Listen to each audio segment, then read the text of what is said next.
সততার সঙ্গে প্রাণের ভিতরে উৎসারিত প্রাণ থেকে যারা আন্দোলন করছেন, সংগ্রাম করছেন, টিকে আছেন, আমি তাদের মধ্যে আসতে পেরে নিজেকে ধন্য মনে করছি।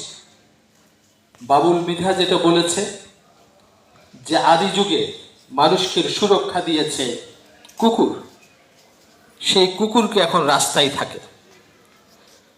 কিন্তু বাবুল মৃধার জানার জন্য বলছি, বিশ্বজুড়ে এখনো প্রমাণিত কুকুরই মানুষের সর্বশ্রেষ্ঠ বন্ধু।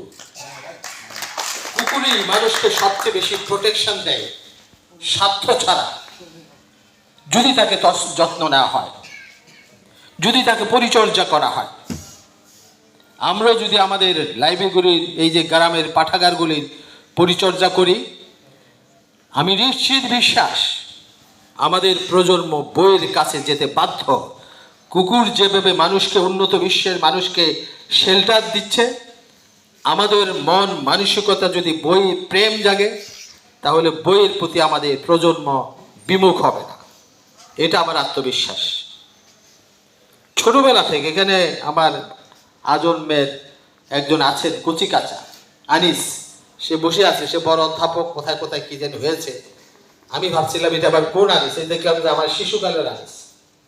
তো কচিকাচা করতাম আমরা, আমাদের পাড়ায় লাইব্রেরি ছিল, আমাদের সেই লাইব্রেরিতে যেতাম, বই নিতাম, বই পড়তাম। সেখানে বাবা মারা যেত, সেখানে বিভিন্ন রকমের অনুষ্ঠান হতো। দাদা ভাইয়ের নেতৃত্বে, রুকনুজ্জামান খান দাদা ভাই, আমি তাকে স্মরণ করছি।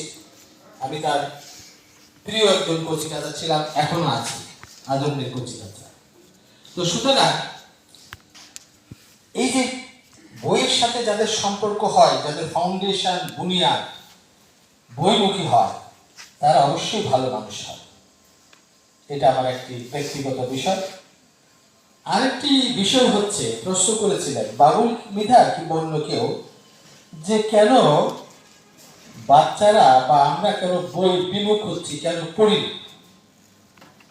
আরেকটি মেয়ে প্রশ্ন করে গেছেন, আত্মা এবং মন কি একই কিনা।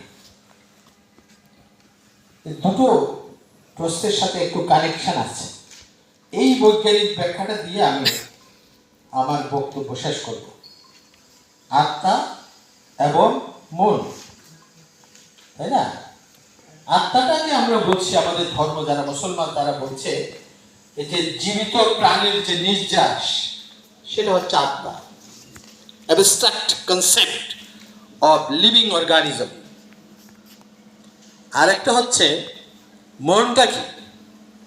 আমি কথা বলছি, আমাকে কে বলাচ্ছে? আমি কথা বলছি, আমি ঠোঁট নাড়াচ্ছি, আমি হাত নাড়াচ্ছি, ব্রেইন আমাকে কথা বলাচ্ছে। এই যে কথার মাধ্যমে কি যাচ্ছে? আমার অভিজ্ঞতা যাচ্ছে, আমার বিশ্লেষণ যাচ্ছে, আমার মেমোরি যাচ্ছে, আমার চিন্তা ভাবনা যাচ্ছে। এগুলো হচ্ছে আমার মনের উপাদান। মনকে কি আমরা চিনতে পারলাম? আমার ভেতরের যে শক্তি, যে ইনার ফোর্স, এতক্ষণ ধরে আপনারা বসে আছেন, লক্ষ্য করেছি পিন পতন নিস্তব্ধতা ছিল। স্যালুট আপনাদেরকে। এটি হয়েছে কারণ আপনাদের ভিতরে মোটিভেশন আছে, ইচ্ছা শক্তি আছে,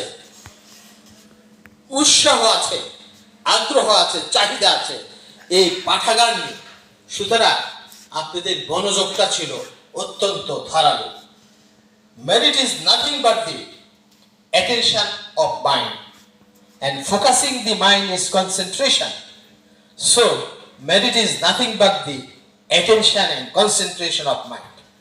মনোযোগ ধরা, মনোযোগ রাখা এবং সেটাকে ধরে রাখা, সেটাই হচ্ছে মেধা। আর এই মেধাই হচ্ছে আপনার মনের শাস্ত্রের সবচেয়ে গুরুত্বপূর্ণ অঙ্গ। লেখকরা লেখে মেধার গুণে। মেমোরি, কল্পনা শক্তি, সৃষ্টিশীলতা, রিজনিং করার ক্ষমতা, প্রবলেম সলভিং ক্ষমতা, এগুলো আপনার মেধার অনুসর। এই মেধা ব্যবহার করেই লেখক সৃষ্টিশীল সাহিত্য রচনা করেন। আমাদের রবীন্দ্রনাথ থেকে শুরু করে, নজরুল থেকে শুরু করে, তারা তাদের মেধাকে ব্যবহার করেছেন, সাহিত্য নির্মাণ করেছেন, সাহিত্য সৃজন করেছেন। এই মেধা হচ্ছে আপনি মনের অঙ্গ। মন কি চেনে গেছে? তাহলে আত্মা আর মন কিন্তু এক নয়। আমার মন আমার দেহকে চালায়, দেহ তৈরির মন মাঝে হচ্ছে আমার মন।